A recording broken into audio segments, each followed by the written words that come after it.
All right, YouTube. This is a continuation of my Ultra Stick. This is just a little information. DA35. It's on there, but it's not hooked up. But everything is pre-hooked up. So this is what you got to do, actually. You'll have to pre-fit everything, you know, before you actually are finished. So this is the way I got my tank. And like I said, it's just in here temporary.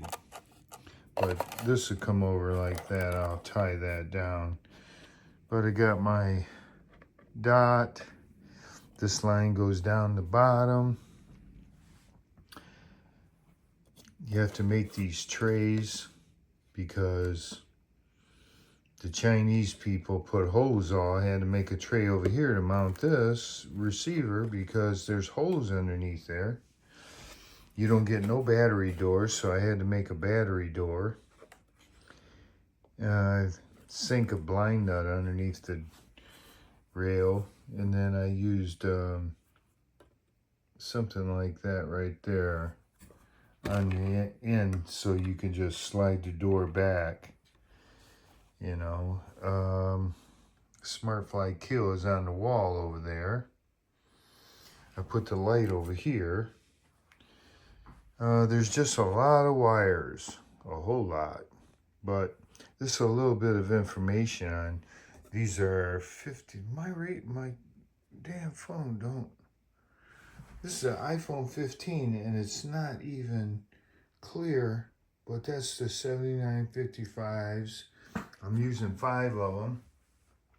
Too bad for the rudder. I do not have the elevator glued on or the rudder stabbed because it's winter here and I want to wait till summer and take it out in the barn on a flat table, and so I can get it flat. So, but there's the wing. So let me talk a little bit. I think I have 7955.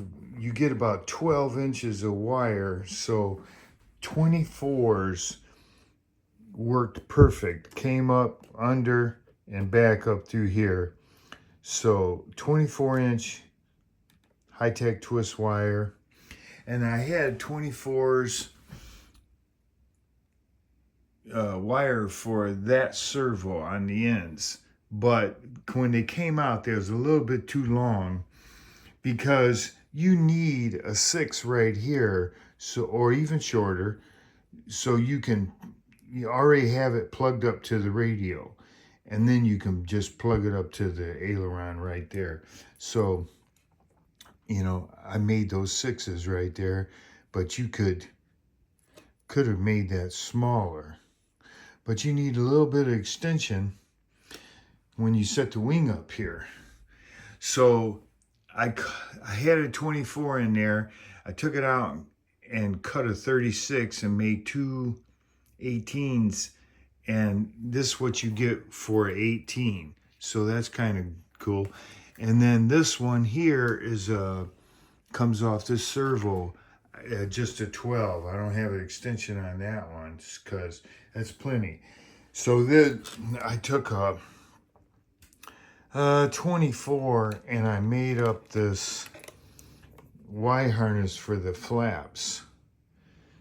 And it's a 6-inch lead, and I think it's a 10 1/4 off from that up to here. So that fits perfect, you know, because when you plug all this up and then you set your wing down, you don't want the wires coming over here, smash.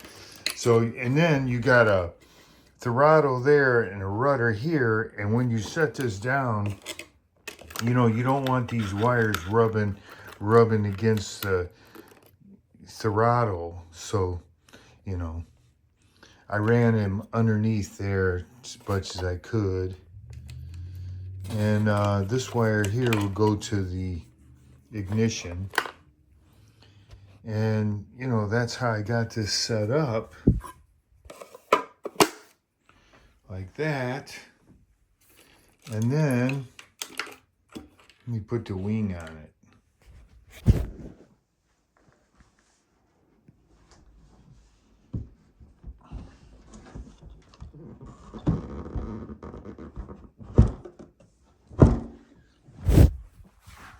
Here's my wing. I did put this checkered on here. Makes it look a little better. I like it better than just a plain old black and green. But that's how she sits. And I bent my landing gear so I could get a little bit more height for a 20-inch prop. I don't know exactly how. So if when she's sitting down, let me back up. When she's sitting down, she's got some space. It makes it a little bit stronger when you bend the landing gear, and I shined it up a little bit. Well, here's the thing. When the straight landing gear will come out, and then this piece down here will be down like that. When you bend it, you'll have to rebend this. If you don't heat it up right there, you'll break it. So that's what I did. This is, I think, some cheap aluminum, and you can't bend it, it breaks. So when I bent mine, I didn't heat it, and it broke. So I had to take it and have it welded. So try heating it up before you bend this piece. All right. Well, you know, that's the way it is right there. I can't wait to get my elevator glued on, but everything works perfect. Everything works nice. So I just wanted to show how far I've gotten.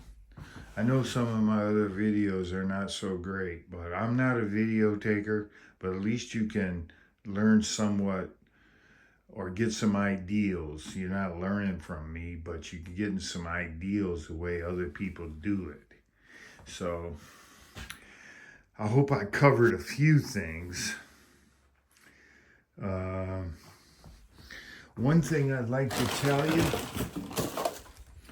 is on your engine tray or your engine mount, they give you this little box here, and they got these different type engines that you could use. They don't list the DA35.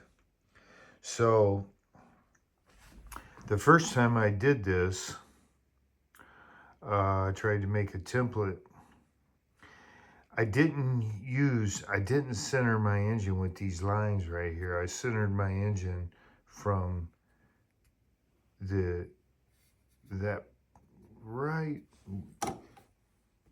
from here to here, and from here to there would be from the right there, the inside, over to the inside of that. Wow, that phone is not focusing.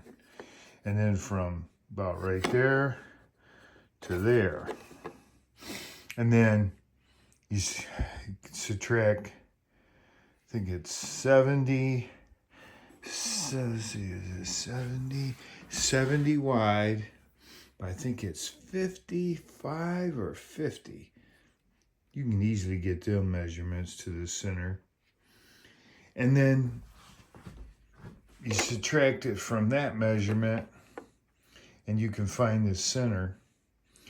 But if you do it that way, you will not be in line with that mark. So when I checked these engines down here, they are center of that line right there that they got. I don't know why they made the hole over when you could have made the hole right in center. That kind of threw me off. Why would they put the hole in the wood offset from the center line marks? So I found out that you got to go by them marks. So go over half of your dimension and then come here up half of your dimension and go by those marks, because they have this firewall offset for torque. And the most important thing, don't do what I did. Every time I was putting this on, this piece of wood would pop off. You can see right there, it's not even glued again. I glued that 3 different times. But I made a mistake after it popped off. I had the damn thing upside down when I drilled the hose and screwed up my firewall a little bit right there, but I fixed it. I put carbon fiber with wood in there, so hopefully it'll hold. But, you know, make sure you have your template on correctly. Do not have it upside down like my dumb butt did, you know. And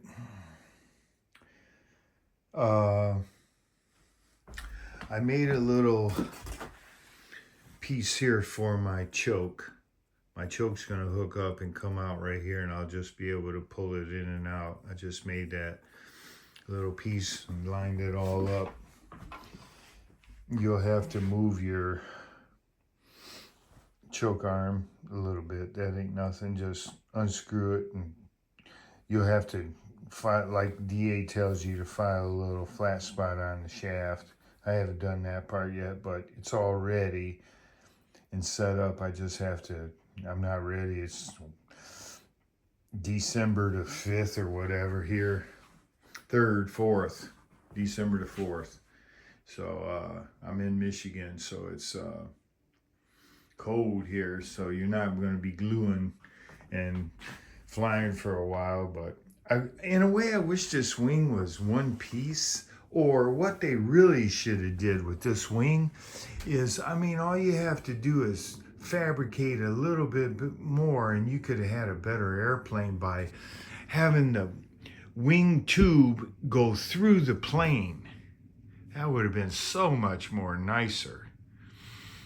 I mean, instead of having to hold it up, I mean, it's not very easy to hold this. Let me show you what I'm talking about. To hold this wing up,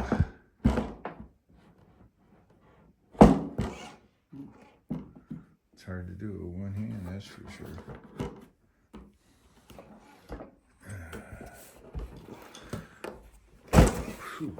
Can't even do it.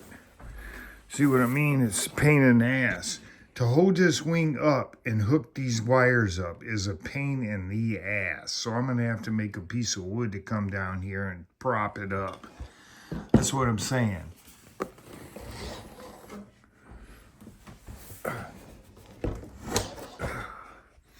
They should have made this piece of wood higher up. They should have made that higher up. A hole in that, put your wing tube through, slide your wing on both sides, and hook everything up. You could have slid one wing on, hooked it up, slid the other wing on, hooked it up. I mean, what the hell? It's a whole lot fucked up like this. I don't like it like that. If I had it over to do, I don't think I would have bought this plane. But here's the thing, reason I got into this airplane here. I used to fly about 5 years ago, and I have 10 planes in the barn. I have DA-50s, DA-60s. I had a DA-100 on a 110-inch extra. I sold that. I started trying to sell some of my planes, but after I sold my Yak 54, with the DA-50, I had high-tech 7955s in it, And I had a ton of money in that plane, and I screwed around and was thinking I was going to sell planes. Well, when the guy came to buy some planes, he wanted that one, and I got kind of confused, and I sold that plane for about $600. He had a like brand new DA-50, all the 7955s, and really that's the plane that I used to fly with. And it was easy takeoff, easy land. It was a great plane, Great Plains Yak 54. And I think it had like an 80-inch wingspan. And I sold that plane. And then after that, nobody wanted to buy any planes. I have all great, really nice planes, no hanger rash or anything. But I found you couldn't get nothing for your planes. So yeah, I quit trying to sell them. And this year, I decided if I wanted to get back into flying, I needed something like a trainer plane that landed easy. And so I went ahead and bought this plane. I'm out of the AMA.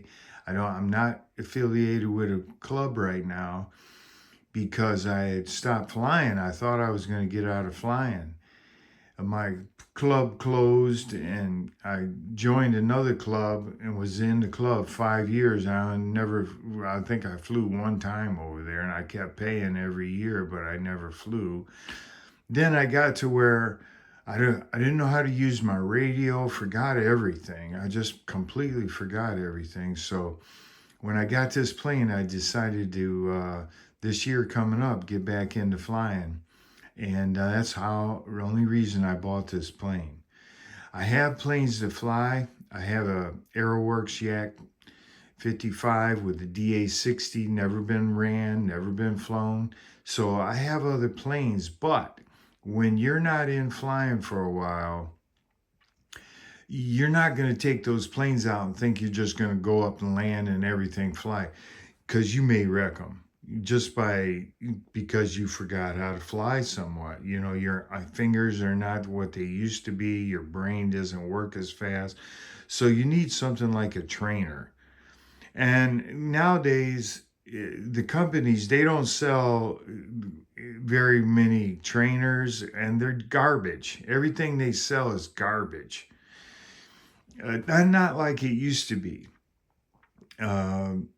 So it's a sad, sad time for the RC industry right now. True Turn quit selling True Turn spinners. I mean, a lot of plane companies, they don't sell planes no more. Garbage if they do. Great Plains, SIG, all these Airworks went out of business. I mean, all these cool plane companies are gone. We don't our our hobby is, we're hanging on tight. That's what, if it ain't for the people that continue flying and trying to keep our hobby going, it just really fall right on out. Hobby stores there is some hobby stores, but not like they used to be. Tower Hobby and Horizon, I guess they own each other. They won't answer the telephone for you. After I bought this plane, I tried to call them. They will not even answer the phone. I, to this day, have not gotten to answer the phone. I had to get with PayPal to help me with them. And so I don't respect that at all. Not answering the phone is one. And then they say, oh, we got an automated system that you can use. I even tried that. I couldn't even get any answers through that. That's when I went to PayPal and had to get them to help me. So, you know, that's why a lot of the guys are looking for used planes. The older used planes are the cool ones. I'm even debating right now. I like those big giant warbirds, but if you try to buy one from Top RC, they're $2,000. You can buy a kit, from Zeroli. You can't get the kit from Zeroli, but you can get the plans, and then their kit cutter and precision cutter, something like that. You can buy the kit, but you'll be in at about $500 with plans and a wood kit, not including everything else. $500-600 right there. So do you spend the $2,000 on the composite warbird, or do you forget about it, or do you try to start building one? I mean, they're not easy. You'll probably have to end up fiberglassing it after you're done, and it's not easy. I have built planes before, scratch build them, but it's a lot of work. But it's part of our hobby, and it's fun. So it's a challenge, and when you get done, it is really cool after you get done building a plane by yourself. But I've seen these right here. Guys put DLE 40s on them, and the firewall pop out of them. You know, I tried this plane here in particular is not so easy to beef up the firewall unless maybe it pops out. They put these big angle pieces in here, and it's hard to get anything else. I mean, you could come from here over there, but as you can see, the on this side, the washer fit. What the hell was that? The washer fit okay, but on the other side, I had to gouge out the triangular piece just to get the washer and the bolt to fit right. So it's just not built all that good, if you ask me. They should have beefed that up. I put a piece of wood up top and a small piece on the bottom to help support the firewall, but to me, they should have a really strong firewall, at least a strong firewall. Here's another thing I'd like to talk about. Everything on this plane is metric.